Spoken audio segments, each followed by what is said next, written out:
My brother was always making things from the strangest of materials.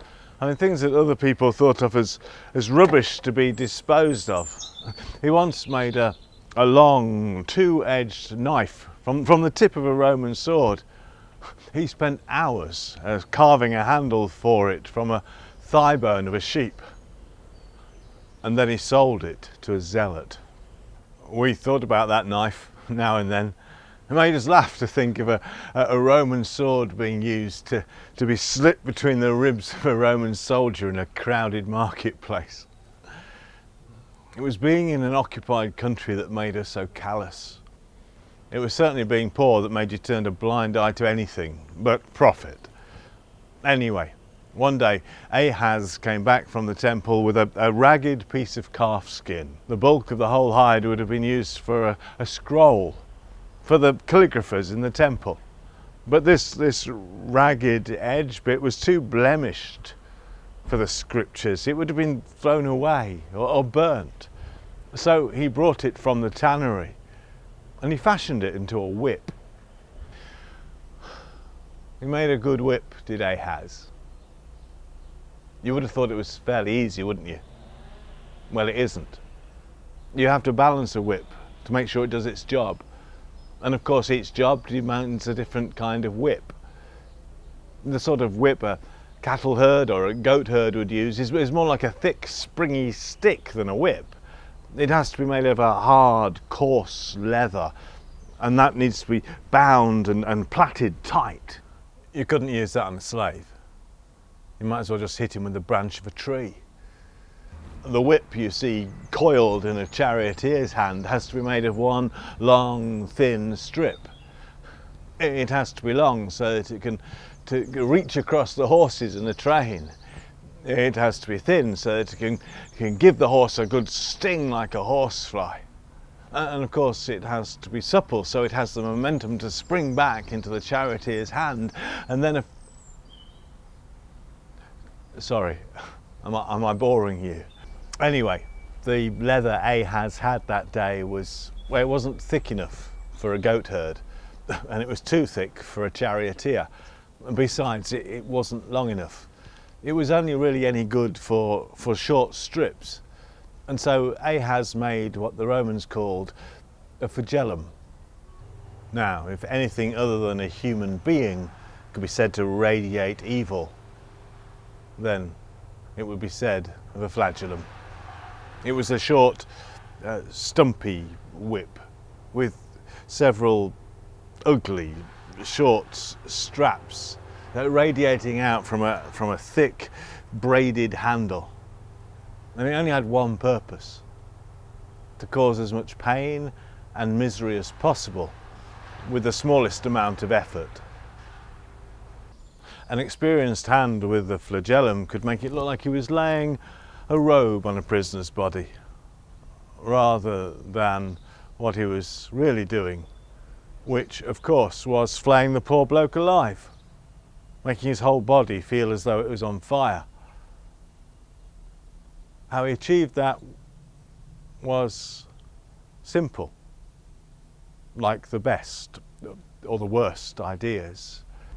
Ahaz studded the end of each strip with a piece of lead so that the sharp leather buried itself into the skin like a fish hook, and then drag off strips of skin as the whip was pulled away. A sort of double pain, really. He made it to a pattern that a Roman centurion had given him. Each strap was a regulation length, and each stud was a regulation weight. And it was Ahaz's flagellum that they used on Jesus. I saw it.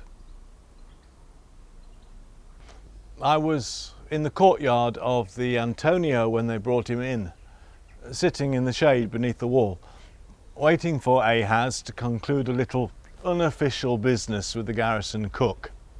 Some of the priests in the temple would faint with shock if they knew who a lot of the Passover sacrifices were feeding. I know it was Ahaz's whip because I recognised the bloke using it. A big beefy Syrian that we used to do a bit of business with. Besides, the knot on the end of the handle was distinctive. Only Ahaz made knots like that. I just wish it wasn't on Jesus that Syrian had used it. I wish I hadn't seen it.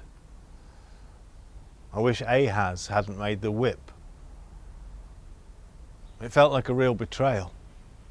Jesus was the only good thing in our lives, Ahaz's and mine. We'd spent our lives ducking and diving, making a shekel here and there, and trying to keep out of harm's way. Just trying to earn a living, that's all. We'd hang around the market, on the fringes, unremarkable. If anybody did notice us, they were more likely to curse us than to bless, unless they wanted a bit of dodgy work doing. We weren't above begging at the worst of times, and the only one who ever noticed us for who we were rather than what we were was Jesus. He would look out for us in Jerusalem when he came. He would notice us on the fringes of his meetings. He would ask our opinion. He would share stories, and he wasn't above pinching a few of ours if he felt they made the point he wanted to get over. Because he would laugh with us, not at us. He made us feel for the first time in our streetwise lives that we were important, that what we felt and how we behaved really matters. He had this trick of somehow knowing what we were thinking and putting it into words. I remember watching this merchant come into the city with a train of camels while Jesus was talking about the riches of God's gifts to us all. This merchant was covered in fine clothes. Every one of his fingers dripped with gold, and his hair and his beard gleamed. His camels were literally groaning under the weight of these huge panniers on either side of their bodies. And I remember looking at this merchant and wishing it were my fingers that dripped with gold, and that it was my beard that smelt so sweet. I was just calculating what I would have to do to become as rich as him when Jesus spoke. Ahab, he called to me, "You see that rich merchant? How fat he is with wealth, how bloated he is with riches." "Of course I did," I said. "Well," he said, turning and pointing to the gate in the wall in Jerusalem, so narrow that they called it the Needle's Eye.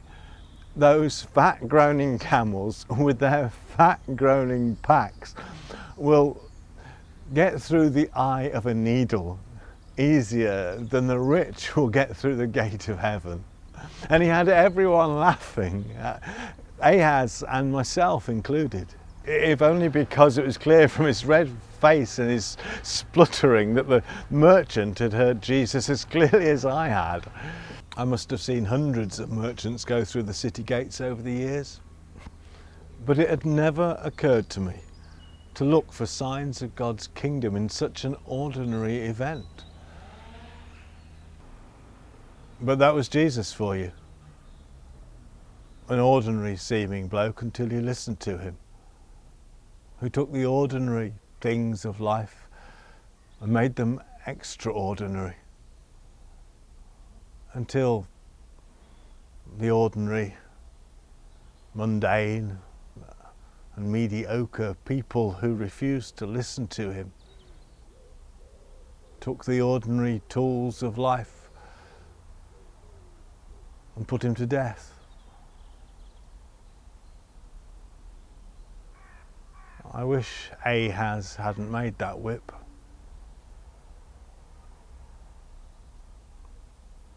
I really do.